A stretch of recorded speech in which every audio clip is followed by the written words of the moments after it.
Welcome to the Talk Pod, your daily English learning friend. What if I told you that the single most watched moment in all of human history, more than the moon landing, more than any royal wedding, more than any news broadcast ever, was a football match? Not just any match, a World Cup final. Over 5 billion human beings sitting in their homes, in bars, in crowded streets with their eyes glued to a screen, holding their breath at the exact same moment. 5 billion. That is more than 60% of every living person on this planet. Let that number sink in. And here's what makes it even more extraordinary. The World Cup almost never happened. The entire thing started as one man's wild idea on a rainy afternoon in 1928. And the journey from that single idea to the greatest show on earth, it is filled with war, death, cheating, heartbreak, miracles, and moments so beautiful that grown adults literally fell to the ground and cried in the streets. That is what we are talking about today. Welcome to the Fluent World, the podcast where we talk about things that matter in a way that helps you think, feel, and speak better English. I'm David. And I'm Sarah. And today we are taking you on a journey through the entire history of the FIFA World Cup, from 1930 all the way to right now. Because, and this is the part that is going to make your jaw drop, the 2026 World Cup is happening as we speak, right now. 2026. 48 nations are battling across the United States, Canada, and Mexico. We have results, drama, surprises already. We will get to all of that.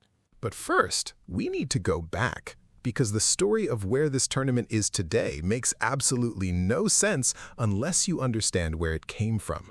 And trust me, where it came from is genuinely unbelievable. So picture this. It is 1928. The world looks nothing like it does today.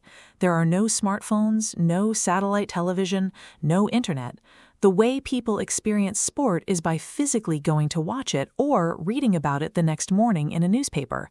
And yet somehow, football, what Americans call soccer, has already become a language that the entire world speaks. And one man could see this more clearly than anyone else. His name was Jules Rimet. He was the president of FIFA, the international governing body of football, and he had a vision that most people around him thought was slightly insane. He wanted to create a tournament, not just any tournament, a global tournament, one where every nation on earth could send their best players and compete for one single prize, the championship of the world. Now, before this idea existed, the closest thing to a world football championship was the Olympic Games. FIFA had actually recognized the Olympic football tournament as the official world championship since 1914. But Jules Rimet looked at the Olympics and thought, we can do better. Football deserves its own stage, its own moment. And within just 2 years, he made it happen. 2 years. Think about how hard it is to organize even a small event in your own city. Now imagine organizing an international sporting tournament that had never been done before. In 1930, without modern communication, without air travel, without any of the infrastructure we take for granted today. And he pulled it off. The first ever FIFA World Cup was held in Uruguay in 1930, and the reason Uruguay was chosen is actually quite poetic. They were the reigning Olympic champions. They were the best in the world at that moment. So it made sense that the first ever world champions would be decided on their soil. But here's where it got complicated. The tournament was held in July, in South America, and for the European nations, getting there meant a long, expensive journey by ship. It could take weeks. And Europe at that time was going through a serious economic crisis. The Great Depression had already begun to shake the foundations of the global economy. So most European nations looked at the invitation and simply said, we cannot afford to go. Only 4 European countries made the trip, and in total, 13 nations competed in that very first World Cup. 13. Compare that to the 48 we have today. 13 nations, 4 groups, and a knockout stage that led to a final between the host Uruguay and their South American rivals, Argentina. And Uruguay won. 4-2 in front of 93,000 people packed into the Estadio Centenario in Montevideo. The crowd was so loud, so electric, so overwhelmed with emotion that people who were there said it felt like the ground itself was shaking. And just like that, the World Cup existed. A new tradition had been born, and the world would never be the same. Now, here is something that I find fascinating. The second World Cup, hosted in Italy in 1934, was already controversial, and the reason tells you something very important about human nature, about pride, about ego, and about how sports and politics have always been connected. Uruguay, the reigning champions, refused to defend their title. They boycotted the entire tournament. And the reason? Because in 1930, most European nations did not bother showing up to Uruguay. So Uruguay decided, fine, if you did not come to us, we will not come to you. It was a statement, a proud, defiant statement from a small South American nation that had just proven itself the best in the world.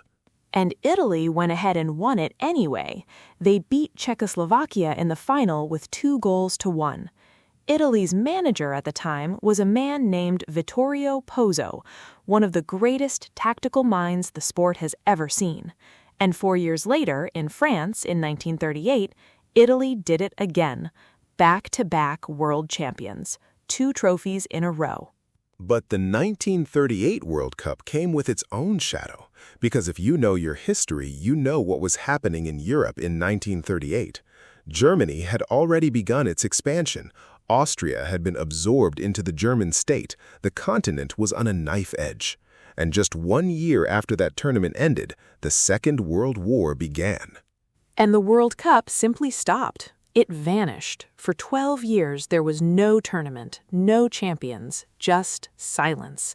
And during those 12 years, some of the greatest players who ever lived, players who would have been World Cup legends, never got the chance to compete on that stage. Their careers swallowed entirely by war. Which is why 1950 feels so special when you look back at it. The world had been through something unimaginable, and now, finally, football was returning. The World Cup was coming back, and it was coming back to South America, to Brazil, the country that more than any other had made football into an art form. There is a moment from the 1950 World Cup that I want you to really picture. The final, well, technically not a traditional final that year, it was a final group stage, but the decisive match was Brazil against Uruguay at the Maracanã Stadium in Rio de Janeiro. The Maracanã had just been built. It was the largest stadium in the world, and on that day, 173,000 people were inside it. 173,000. That number has never been matched at any sporting event in history, not before, not since. And those people, that entire nation, believed with absolute certainty that Brazil was going to win. The newspapers had already printed the victory editions. The victory parties had already been planned in the streets. Brazil just needed to not lose. And then Uruguay scored, and the stadium went silent. Not quiet, silent. 173,000 people, and the silence was so complete that players on the pitch said they could hear each other breathing. Uruguay won, 2-1, and Brazil, the host nation, the favorites, the team playing in front of the biggest crowd in football history, lost. That day became known as the Maracanazo, the catastrophe of the Maracanã. And in Brazil, it is still spoken about in hushed tones, like a national wound that never quite healed. So here's something I want to ask you, Sarah. At what age do you think a footballer reaches their peak? Most people say mid to late 20s, right? Late 20s, maybe 30. That is when the experience meets the physical ability.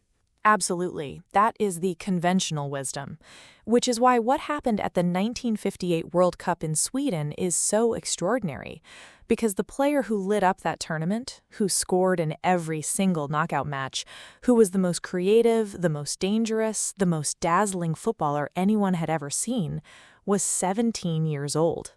17. His name was Pelé.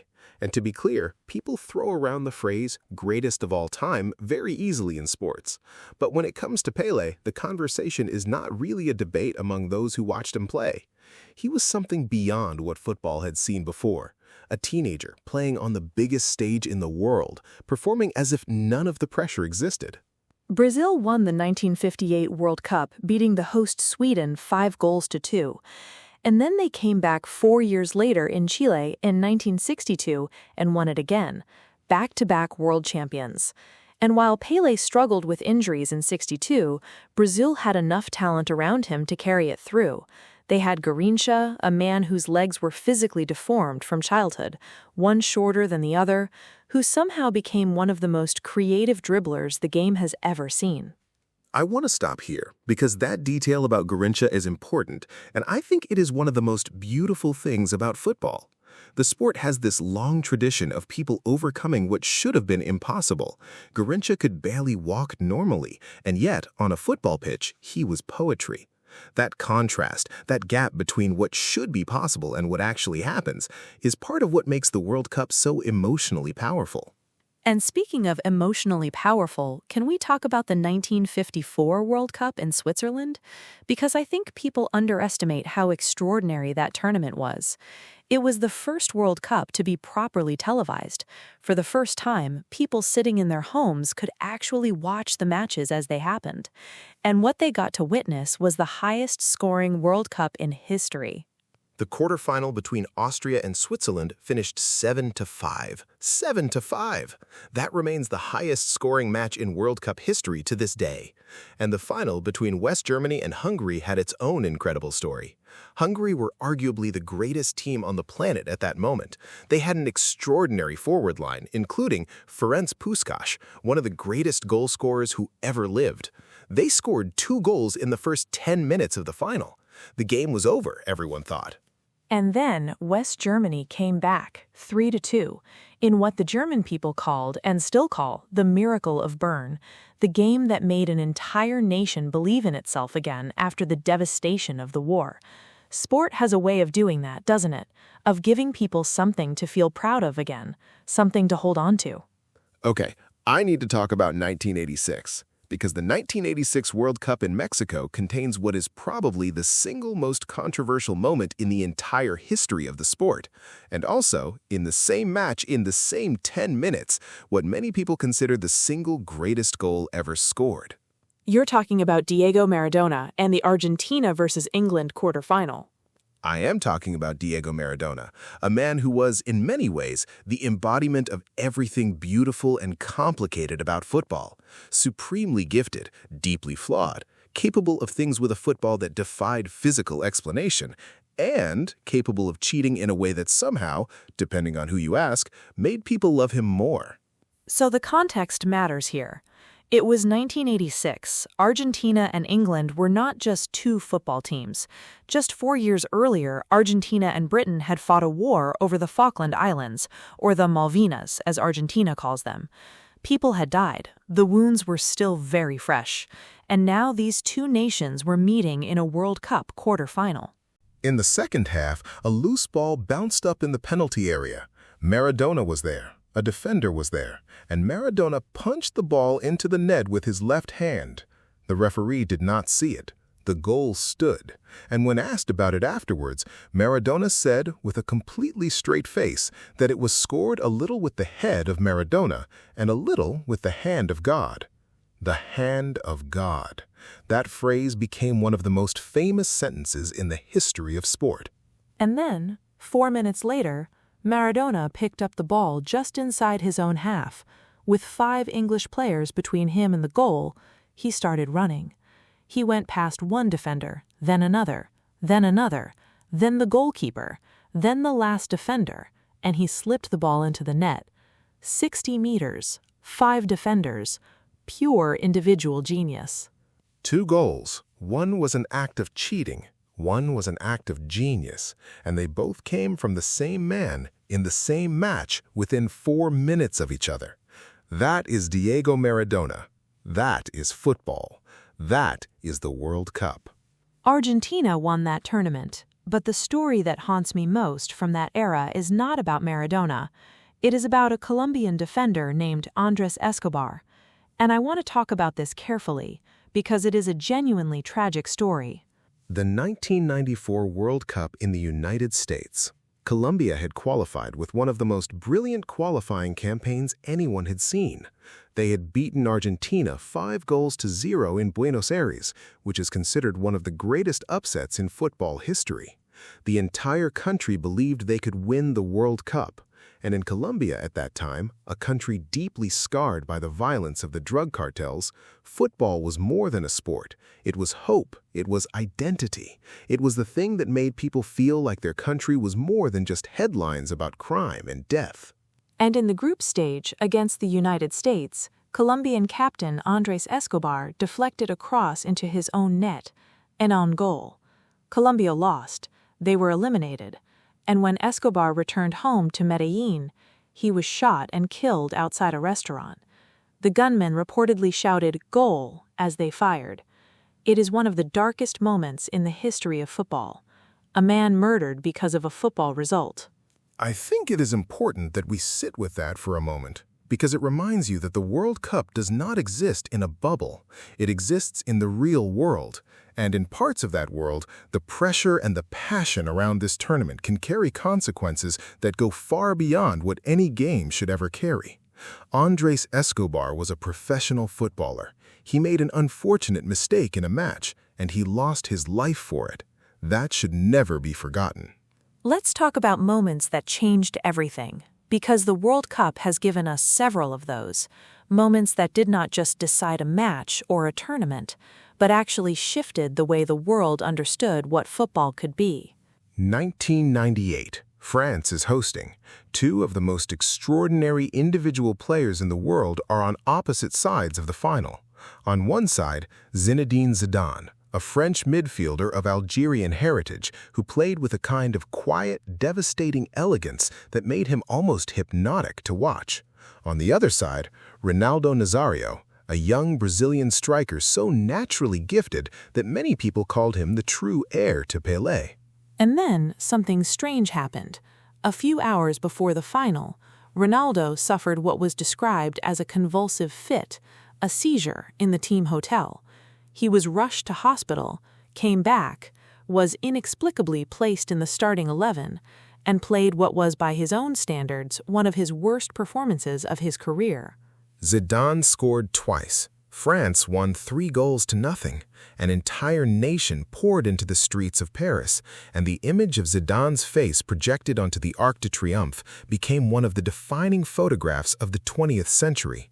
A son of Algerian immigrants, born in the housing projects of Marseille, standing on top of the world. That is the kind of story the World Cup writes. And then, 8 years later, in 2006 in Germany, the same Zinedine Zidane, now 34 years old, in the final match of his career, playing his very last game as a professional footballer, had one of the most extraordinary individual performances and then the most shocking individual moments in World Cup final history. He scored a chipped penalty with such casual confidence that the word audacious barely covers it. The ball hit the crossbar, bounced down just over the line, and the stadium, 100,000 people, gasped collectively. And then, with 10 minutes left in extra time, with the score tied at 1-1, Zidane walked up to Italian defender Marco Materazzi, who had apparently said something deeply offensive about his sister, and headbutted him right in the chest in front of the whole world. Red card. Final game of his life, over. Italia won on penalties, and Zidane walked off the pitch without looking back. The most surreal exit from professional football anyone has ever witnessed. To this day, when people ask Zidane if he regrets it, he says no. He refuses to regret it. That is either the most human thing imaginable or the most stubborn. Possibly both. Fast forward to 2022. Qatar, the first World Cup ever held in the Middle East, built from scratch on desert sand, with stadiums that cost more money than most countries could dream of, and surrounded by serious ethical controversy about the conditions in which they were constructed. But inside those stadiums, magic. Because the 2022 final between Argentina and France was not just a great World Cup final. Most people who study the sport agree that it was the greatest football match ever played, full stop. 3 goals to 3 after 90 minutes, 3-3, then 3-3 after extra time, then penalties. Argentina won, and Lionel Messi, the man who had spent his entire career being compared to Maradona, who had won everything there was to win at club level but never ever lifted the World Cup, finally did it, at 35 years old, in what everyone assumed might be his last tournament. And France's Kylian Mbappe scored a hat-trick in the final and still finished on the losing side. A hat-trick in a World Cup final and lost. That is the nature of this tournament. It creates greatness and heartbreak simultaneously. Which brings us to right now, today, June 2026. And I genuinely cannot believe I get to say this. The World Cup is happening as we record this. The 2026 FIFA World Cup began on June 11th, just a few days ago. And this tournament is unlike anything that has come before it. For the first time in history, 48 nations are competing. 48 teams from every corner of the globe. They're playing across 16 stadiums in 16 cities spread across 3 countries, the United States, Canada, and Mexico. The opening match was held at the legendary Estadio Azteca in Mexico City, the same stadium where Maradona scored the Hand of God goal in 1986. There's something wonderfully full circle about that. And Mexico did not disappoint in their opener, winning 2-0 against South Africa. And here is what has caught everybody's attention in the early days of this tournament. Germany, one of the most historically dominant nations in World Cup history, came out swinging in their opening match and beat the debutante nation Curaçao 7-1. 7-1. The same scoreline, almost poetic, that Germany inflicted on Brazil in that unforgettable 2014 semifinal. Germany are sending a message. Brazil, on the other hand, came out looking slightly less convincing. Their opening group match against Morocco ended 1-1, a result that surprised a lot of people and immediately brought the online football world to life with debates, criticism, and analysis. Brazil are always expected to do more than draw. That is simply the burden of being Brazil. And Morocco, for their part, were absolutely not there to make up the numbers. Morocco's run to the semifinals in 2022 was one of the great stories of that tournament, the first African nation ever to reach the last 4 at a World Cup. They drew with Brazil in 2026. That is not an accident. That is a team that believes in itself. Meanwhile, Scotland opened their campaign with a victory, their first World Cup win since 1990, 36 years. And they beat Haiti, yes, but a win is a win, and Scotland supporters are not in a position to be picky about these things. France are in Group I alongside Senegal, Iraq, and Norway, and Erling Haaland, the Norwegian striker who was the top scorer in European World Cup qualifying with 16 goals, has yet to play at this level, and the anticipation around his group matches is enormous. And of course, the final. The 2026 World Cup final is scheduled for July 19th at the MetLife Stadium just outside New York City, the biggest city in the most powerful country on earth. 100,000 people inside that stadium, 5 billion watching around the world, and we have absolutely no idea yet who will be standing there lifting that trophy. But the format changes this year mean there is more room for surprise than ever before. 8 of the 12 groups will send their third-place team into the knockout rounds as well. More games, more drama, more opportunity for a smaller nation to pull off something extraordinary. Here's the thing I keep coming back to, David. The thing that, when you step back and look at the full history, kind of takes your breath away. Tell me. Every single generation thinks their World Cup is the best one. The people who watched Brazil in 1970 think that was the peak. The people who watched France in 1998 think nothing has matched it. The people who watched Argentina and France in 2022 think it was the greatest final ever played. And they are all right. because the World Cup keeps doing something that no other sporting event manages to do at the same scale. It keeps reinventing itself. It keeps producing new stories, new heroes, new heartbreaks. It never runs out. 93 years of this tournament, 22 editions, and we are still sitting here, right now in 2026, completely hooked. Watching, waiting, arguing about it on the internet at 2 in the morning. Some things just work. And I think the reason it works is because it is not really about football. I mean, it is about football, but it's also about something deeper. It's about identity. Every 4 years, for a few weeks, people who would normally disagree about everything, politics, religion, money, power, find themselves standing in the same place, cheering for the same shirt. That collective feeling is incredibly rare, and the World Cup manufactures it reliably, generation after generation. There's a researcher named Daniel Wan who has spent decades studying the psychology of sports fandom. He said in a famous interview that sports fandom provides people with a sense of belonging that is almost tribal in nature, that supporting a team activates the same neural pathways as being part of a community, a family, a tribe. The World Cup is that feeling amplified to a planetary level. And here is something I always find worth pointing out. The nations that have won the most World Cups are Brazil with 5, Germany and Italy with 4 each, France and Argentina with 2 each, but the nations that have produced the most memorable moments, the most talked about stories, the most beloved players, often are not the ones who won.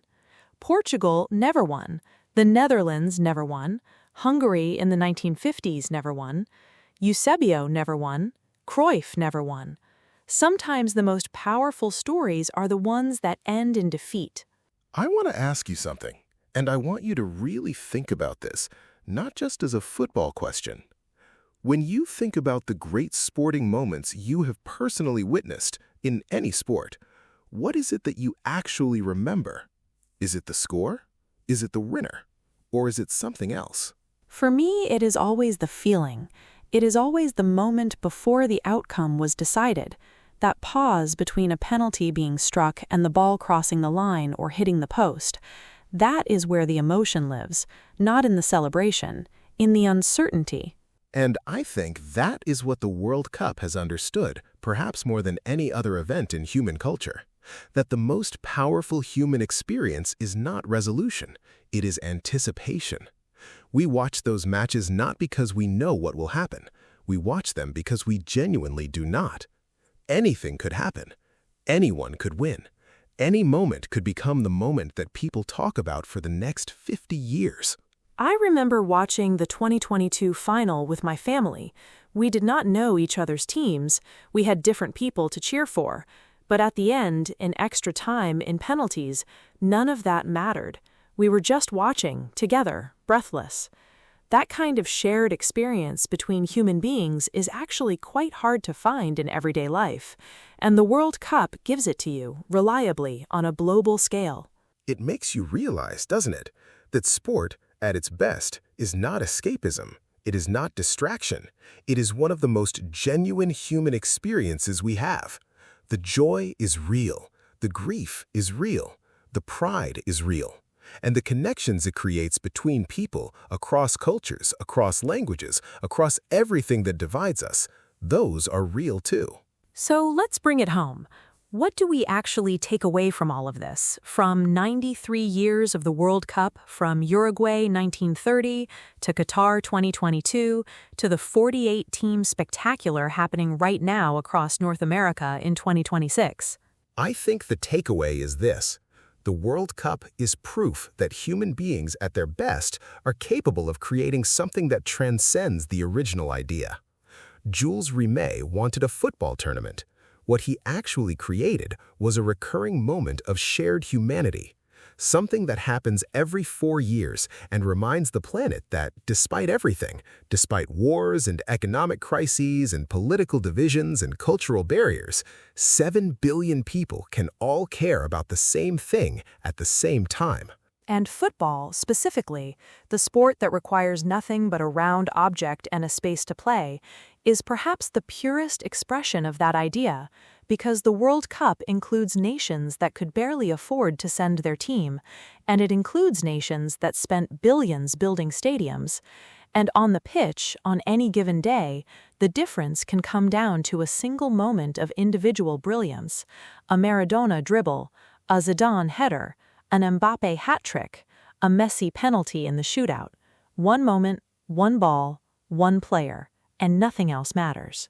And right now, in 2026, as Germany scores 7 goals, as Brazil draw with Morocco, as Scotland celebrate their first World Cup win in 36 years, as 48 nations chase one dream across 3 countries, new moments are being created, new stories are being written. New names will emerge from this tournament that we will be talking about for the next 20 years. We do not yet know the 2026 champion. We do not know who will score the goal of the tournament, or who will make the save that defines the whole competition, or which small nation will pull off the kind of upset that rewrites their entire football history. We do not know any of that yet, and that's exactly the point. The World Cup is the greatest show on earth not because of what we know, but because of what we do not. That gap, that beautiful, terrifying, electric gap between possibility and result, that is where the magic lives. That is why 5 billion people stop everything to watch. If you've made it this far in the conversation, then you already know that you love this kind of storytelling, and so do we. We will be covering the 2026 World Cup throughout the tournament, talking about the big moments, the upsets, the language of the game, the culture behind each nation's football story. If this kind of conversation is useful to your English learning journey, you already know what to do. Find us wherever you listen to podcasts. Leave us a thought if this episode made you feel something. And if you know someone who is learning English and loves football, well, that's exactly who this podcast was made for. Until next time, keep watching, keep learning, keep listening. The game is still on. And as they say in football, anything can happen. Anything can happen.